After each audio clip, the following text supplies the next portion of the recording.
출애굽기 36장 8에서 34절 말씀입니다. 일하는 사람 중에 마음이 지혜로운 모든 사람이 10폭 휘장으로 성막을 지었으니 곧 가늘게 꼰 배실과 청색, 자색, 홍색 실로 그룹들을 무늬 놓아 짜서 지은 것이라.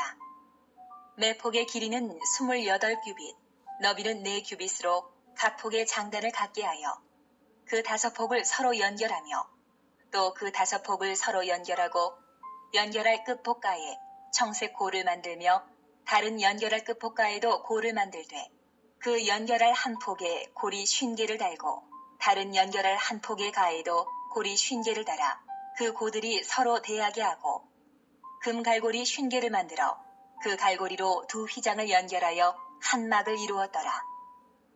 그 성막을 덮는 막, 곧 휘장을 염소 털로 만들되 11폭을 만들었으니 각 폭의 길이는 30규빗, 너비는 4규빗으로 11폭의 장단을 갖게 하여 그 휘장 5폭을 서로 연결하며 또 6폭을 서로 연결하고 휘장을 연결할 끝폭가에 고리 50개를 달며 다른 연결할 끝폭가에도 고리 50개를 달고 놋갈고리 50개를 만들어 그 휘장을 연결하여 한 막이 되게 하고 붉은 물들인 수량의 가죽으로 막의 덮개를 만들고 해달의 가죽으로 그 윗덮개를 만들었더라. 사랑하는 형제 여러분, 7월 23일 토요일 저녁 묵상에 오신 것을 환영합니다. 언약이 회복된 이스라엘에게 모세가 여호와의 명을 받들어서 백성들에게 성막 제작자들을 소명하고 백성들의 헌물이 넘쳐서 중지시킨 내용이 7절까지의 내용이었습니다. 오늘 8에서 19절 성막 본체의 사중 덮개를 제작한 사실을 보도한 것인데요. 전에 이 부분이 들은 적이 있는 것 기억나십니까? 이 내용은 출애굽기 26장 1에서 14절의 내용과 거의 동일합니다. 출애굽기 26장에서는 여호와 하나님의 명령이 기록되었고 본장에서는 그대로 실행된 것이 기록된 것입니다. 나란히 비교해서 확인해 보도록 하겠습니다. 출애굽기 26장 1에서 14절 26장 너는 성막을 만들되 가늘게 꼰 배실과 청색, 자색, 홍색 실로 그룹을 정교하게 수놓은 10폭의 휘장을 만들지니 매 폭의 길이는 28규빗, 너비는 4규빗으로 각 폭의 장단을 갖게 하고 그 휘장 5폭을 서로 연결하며 다른 5폭도 서로 연결하고 그 휘장을 이을 끝폭가에 청색 고를 만들며 이어질 다른 끝폭가에도 그와 같이 하고 휘장 끝폭가에 고 50개를 달며 다른 휘장 끝폭가에도 고 50개를 달고 그 고들을 서로 마주보게 하고 금갈고리 50개를 만들고 그 갈고리로 휘장을 연결하게 한 성막을 이룰지며 그 성막을 덮는 막 곧 휘장을 염소털로 만들되 11폭을 만들지며 각 폭의 길이는 30규빗, 너비는 4규빗으로 11폭의 길이를 갖게 하고 그 휘장 5폭을 서로 연결하며 또 6폭을 서로 연결하고 그 6째 폭 절반은 성막 전면에 접어 들이우고 휘장을 이을 끝폭가에 고 50개를 달며 다른 이을 끝폭가에도 고 50개를 달고 놋갈고리 50개를 만들고 그 갈고리로 그 고를 꿰어 연결하여 한 막이 되게 하고 그 막 곧 휘장의 그 나머지 반폭은 성막 뒤에 늘어뜨리고 막 곧 휘장의 길이에 남은 것은 이쪽에 한 규빗 저쪽에 한 규빗이 성막 좌우 양쪽에 덮어 늘어뜨리고 붉은 물들인 순양의 가죽으로 막의 덮개를 만들고 해달의 가죽으로 그 윗덮개를 만들지니라. 네, 거의 비슷하죠. 출애굽기 36장의 8에서 19절은 성막 본체의 사중 덮개 제작 사실을 말하고 있는데요. 성막의 덮개는 총 4겹으로 덮은 지붕이고요. 성소와 지성소를 덮은 것입니다. 8에서 13절은 제1앙장을 설명합니다. 덮는 휘장이라고 앙장이라고 하고요. 기둥 위에 맨 처음 덮은 것이라서 성소 안에서 보면 천장이 되는 앙장입니다. 그 재료가 배실, 청색실, 자색실, 홍색실이죠. 배실은 흰색인데 의롭고 순결한 성품을, 그리고 청색실은 참 하나님이신 분의 거룩하심을 나타내고 자색실은 왕의 공의를 나타내고요. 홍색실은 대속의 십자가를 상징하는 그러한 색깔 재료들로 사용을 했습니다. 거기에 그런 것으로 그룹을 수놓으라고 했죠. 그룹 즉 천사들을 수놓은 것은 바로 그곳이 천국이요 에덴인 것을 의미하는 상징입니다. 제1앙장을 덮은 모습을 보면 이렇게 되고요. 5폭씩 두 부분으로 구분해서 연결하는 것이나 고슌개와 갈고리 슌개를 만들어 다는 것 등은 가나안까지 광야 여행 중에 설치와 이동을 할 때 반으로 접을 수 있도록 제작한 것입니다. 14절부터 18절까지 제2앙장 제작 사실 보도인데요. 제2앙장은 염소털로 된 흰색 앙장입니다. 제2앙장은 이렇게 하얀 염소털로서 성결을 나타내는 것이고 제1앙장 위에 겹쳐서 덮습니다. 그 다음 19절은 제3앙장과 제4앙장을 만든 것입니다. 이것이 제3앙장이고요. 제4앙장입니다. 제3앙장은 붉은 물들인 수양의 가죽을 하얀 염소털로 만든 덮개 위에 덮은 것이죠. 붉은 물들인 수양의 가죽은 그리스도의 보혈을 상징합니다. 에덴에서 아담과 하와의 옷을 찢도록 가죽을 내주고 첫 죽음을 당한 짐승이 상징하는 바 바로 그 실체가 그리스도의 보혈입니다. 그러고 보면 흰색의 제2앙장도 그리스도의 순결하심이라는 의미가 더욱 살아나죠. 그 다음은 제4앙장이 해달의 가죽입니다. 매우 두껍고 질기고 또 투박한 것이죠. 성소를 보호하며 지키는 강인함과 겉구밈 없는 겸손함이 나타납니다. 자기를 낮춰서 종이 되신 그리스도의 성품을 보여주는 것입니다.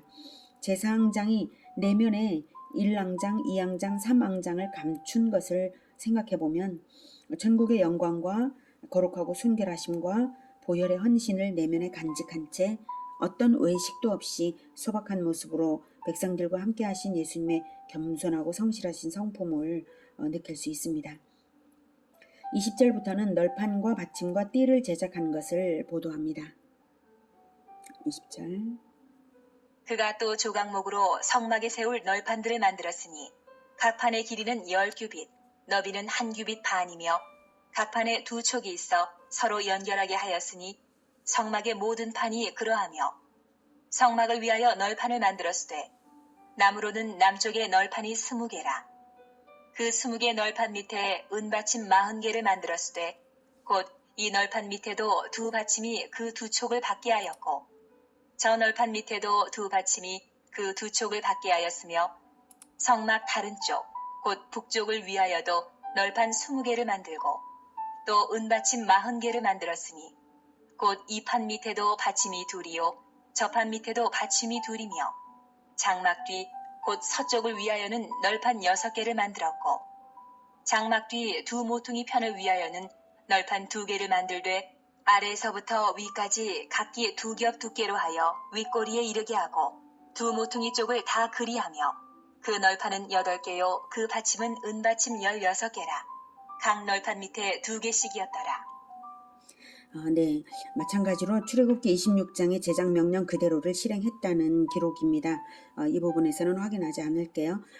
그래서 출애굽기 26장은 명령형으로, 본장의 내용은 서술형으로 됩니다. 26장에서는 만들지니라 하셨고요. 30장에서는 만들었더라 이렇게 한 겁니다. 그만큼 하나님의 말씀대로 제작했다는 증거를 기록으로 남긴 것입니다. 덮개 즉 앙장이 성막의 외형을 이루기 위해 준비되었죠. 널판은 성막의 뼈대요 기둥을 이루는 것입니다. 널판들의 전체 수효는 48개인데 모서리에 있는 것이 2겹이니까 50개인 셈이죠. 은받침 위에 널판이 세워지고요. 그 위에 덮개가 씌워지는 것입니다. 널판의 모양은 이렇습니다. 각 판의 장은 10규빗이 길이가 10규빗 10규빗은 5m 정도입니다. 이 길이가 5m 정도이고요. 그리고 광은 1규빗 반, 폭입니다. 1규빗 반. 두 촉을 내어서 연결 지었고요. 두 촉. 그리고 두 촉은 두 은받침에 끼워졌죠. 널판 가운데는 띠 구멍이 있습니다. 여기에 띠구멍이 있습니다. 띠구멍. 그리고 널판의 재료는 조각목입니다. 조각목은 이렇게 생긴 아주 볼품이 없지만 내구성이 좋은 그런 나무입니다. 아카시아 나무 종류이고요. 식dim나무라고 합니다. 법궤, 떡상, 분향단, 번제단 등의 속재료가 다 조각목입니다. 그리스도를 이사야 53장 2절에서는 마른 땅에서 나온 줄기 같아서 고운 모양도 없고 풍채도 없은즉 우리의 보기에 흠모할 만한 아름다운 것이 없도다라고 말한 것을 떠올리게 하는 광야에서 자라는 질긴 나무입니다. 널판을 세우면 이런 모양이 됩니다. 굉장히 높죠? 5m. 그리고 은받침은 널판의 주춧돌 역할을 하도록 이렇게 은받침이 밑에 있고요. 네. 그리고 은받침 하나마다 은 한 달란트로 되었는데 한 달란트는 약 34kg입니다. 성막이 위에서 내려다본 모양입니다. 널판 전체를 세우면 남쪽에 20개, 그리고 이쪽이 남쪽이군요. 예, 남쪽에 20개, 북쪽에 20개, 그리고 서쪽에 8개, 그리고 모퉁이에 2겹으로 세웠습니다. 그래서 널판은 디귿자로 되었습니다. 이제 31절부터 보겠습니다. 그가 또 조각목으로 띠를 만들었으니 곧 성막 이쪽 널판을 위하여 5개요 성막 저쪽 널판을 위하여 5개요 성막 뒤 곧 서쪽 널판을 위하여 5개며 그 중간 띠를 만들되 널판 중간 이 끝에서 저 끝에 미치게 하였으며 그 널판들을 금으로 싸고 그 널판에 띠를 꿰 금고리를 만들고 그 띠도 금으로 쌌더라. 네. 띠는 널판과 널판들을 하나로 이어서 성막의 벽체가 되도록 성막 하나하나 이 널판들을 쭉 이렇게 세워놓으면 벽체가 되려면 이어져야죠. 그래서 벽체가 되도록 만드는 역할을 합니다. 4줄의 띠가 있고요. 하나, 둘, 셋, 넷. 그리고 가운데에 속에 중간띠라고 속에 들어가 있는 중간띠가 있습니다. 이 중간띠가 전체를 완전히 둘러서 모든 널판을 하나로 연결시킵니다. 사중앙장이 그리스도의 성품을 의미한다고 했죠. 성막의 모든 부분은 그리스도와 무관한 것이 하나도 없는데요. 이 벽체는 그리스도와 한 몸인 교회 공동체를 의미합니다. 그리고 성경이 그 의미를 설명해 줍니다. 널판들을 하나로 연결시키는 띠는 에베소서 4장 3절에서는 평안에 매는 줄 성령의 하나 되게 하심으로 설명이 되어 있습니다. 에베소서 4장 3에서 4절. 평안에 매는 줄로 성령이 하나 되게 하신 것을 힘써 지키라. 몸이 하나요 성령도 한 분이시니 이와 같이 너희가 부르심의 한 소망 안에서 부르심을 받았느니라. 이렇게 말씀하시죠. 성막은 영원한 임마누엘이신 예수님을 표상합니다. 임마누엘은 우리와 함께 계신 하나님이라는 뜻입니다. 우리와 사귀시는 하나님이시죠. 우리와 몸으로 함께 계시지 않지만 첫 제자들에게 몸으로 함께 계셨었고요. 그 제자들이 그 사귐을 성경에 기록해 놓았고 지금까지 제자와의 계보가 이어지고 있습니다. 그리고 예수님은 떠나신 후에 성령을 보내셔서 성령 받은 모든 무리가 하나 되게 하십니다. 이 하나됨을 위해서 십자가 지시기 전날 밤에는 특별히 간절히 기도하셨습니다. 그래서 성령을 보내심으로써 그 예수님과 제자들의 사귐이 성령을 통하여서 대대로 이어지게 하신 것이죠. 십자가 지시기 전날 밤에 성령을 보내 달라고 하는 그 특별히 간절한 기도, 그것을 보겠습니다. 요한복음 17장 21에서 26절. 21절. 아버지여, 아버지께서 내 안에 내가 아버지 안에 있는 것 같이 그들도 다 하나가 되어 우리 안에 있게 하사 세상으로 아버지께서 나를 보내신 것을 믿게 하옵소서. 내게 주신 영광을 내가 그들에게 주었사오니 이는 우리가 하나가 된 것 같이 그들도 하나가 되게 하려 함이니이다. 곧 내가 그들 안에 있고 아버지께서 내 안에 계시어 그들로 온전함을 이루어 하나가 되게 하려 함은 아버지께서 나를 보내신 것과 또 나를 사랑하심 같이 그들도 사랑하신 것을 세상으로 알게 하려 함이로소이다. 아버지여, 내게 주신 자도 나 있는 곳에 나와 함께 있어 아버지께서 창세전부터 나를 사랑하심으로 내게 주신 나의 영광을 그들로 보게 하시기를 원하옵나이다. 의로우신 아버지여, 세상의 아버지를 알지 못하여도 나는 아버지를 알았사옵고 그들도 아버지께서 나를 보내신 줄 알았사옵나이다. 내가 아버지의 이름을 그들에게 알게 하였고 또 알게 하리니 이는 나를 사랑하신 사랑이 그들 안에 있고 나도 그들 안에 있게 하려 함이니이다. 네, 나도 그들 안에 있게 하려 함이니이다. 주님께서는 성령으로 우리 안에 있게 하시려고 떠나시면서 이렇게 기도하셨습니다. 그리고 같은 성령을 받아야 하나가 되기 때문에 22절, 23절에 보면 네, 성령을 보내시도록 간절히 요청하시는 기도라고 말할 수 있죠. 네, 곧 내가 그들 안에 있고 네, 함께 아버지께서 내 안에 계셔서 그들로 온전함을 이루어 하나가 되게 하려, 이것이 성령으로 되는 것입니다. 교회 공동체가 진정으로 공동체가 됨으로써 하나가 됨으로써만 온전한 것입니다. 교회가 진정한 공동체가 될 때에 예수님이 우리 안에 있음이 이루어지는 것입니다. 그때 비로소 세상이 교회 공동체 안에 하나님의 사랑이 있음을 발견하게 됩니다. 하나됨에 놀라운 비결이 있습니다. 22절에 내게 주신 영광을 내가 그들에게 주었사오니라고 말씀하시죠. 예수님이 바로 하나님의 영광이신데요. 예수님을 아는 것이 하나님의 영광을 보는 것인데 그 영광이 교회 공동체에 있다는 것입니다. 교회가 공동체가 될 때에 그리고 예수님의 모습을 나타낼 때에 비로소 하나님의 영광이 나타나는 것입니다. 교회는 공동체이고 이 공동체에 속해 있다는 것이 곧 하나님 나라여 구원받은 증거입니다. 생각해 보십시오. 광야에 있는 조각목이 성막으로 제작되어서 띠로 함께 묶여야 성막인 것이지 광야에 있는 채로는 성막이 아닌 것이죠. 시편 1편 4, 5절에는 악인들은 그렇지 아니하며 오직 바람에 나는 겨와 같도다. 그러므로 악인들은 심판을 견디지 못하며 죄인들이 의인들의 모임에 들지 못하리로다 라고 말하고 있습니다. 악인들은 바람에 나는 겨와 같이 뿔뿔이 개인적으로 흩어지고요. 심판을 견디지 못하며 의인들의 모임, 공동체에 들지 못한다라고 말하고 있습니다. 그러므로 구원은 공동체 안에 있는 것입니다. 공동체는 한날의 곡식알처럼 한 생명을 가진 하나의 몸체를 이룹니다. 그러나 악인들은 오직 개인일 뿐입니다. 그래서 바람에 나는 겨처럼 산산이 흩어져 있습니다. 죄인들은 교회 공동체를 싫어합니다. 하지만 하나님의 영광을 보는 것은 공동체로서만 하나됨으로써만 된다는 것을 예수님의 기도로 알 수 있습니다. 만일 개인으로서 예수님을 알았다면 반드시 공동체를 이루어 나가야 할 것입니다. 성막은 하나님이 임재하시며 백성과 교제하는 시스템입니다. 만드는 방식에도 진리로 충만한 가르침들이 있습니다. 성막은 선민의 축복 그 자체요 근본적 보장입니다. 그러기에 성막의 원리에 따라 살면 우리가 바로 성막이고 그것이 천국이고 선민 축복입니다. 성막이 어떻게 예수님도 되고 성도도 되는가 하면 그리스도의 원리와 모범대로 그리스도인이 성경과 성령으로 하나님과 교제하기 때문에 우리가 성막이 되는 것입니다.